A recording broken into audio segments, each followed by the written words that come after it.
మీ చిన్ననాటి అనుభవాలు ఏదైనా?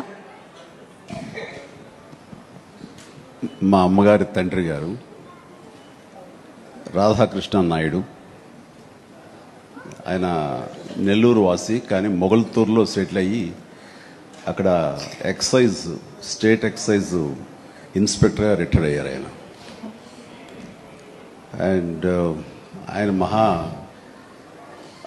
నీకు ఎవరి పోలికలైనా ఎవరి బుద్ధి అని రావచ్చు, కానీ ఆయన బుద్ధులు మాత్రం రాకూడదురా అనేవాళ్ళు. ఎందుకంటే ఆయన రసికుడు.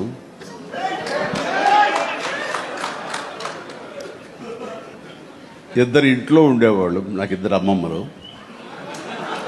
వీళ్ళిద్దరి మీద అలిగితే మూడో వ్యక్తి పాపం ఎవరో అన్ని కోల్పోయిన ఒక వ్యక్తి అన్నమాట జాలిపోలేదు, ఆవిడకి అతి దగ్గర అయ్యారు ఆయన. అలా మూడు మనకు తెలిసి 4-5 ఉన్నాయేమో మనకు తెలియదు. అందుకని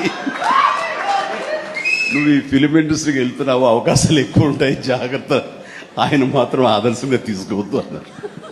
నేను తీసుకోలేదమ్మా.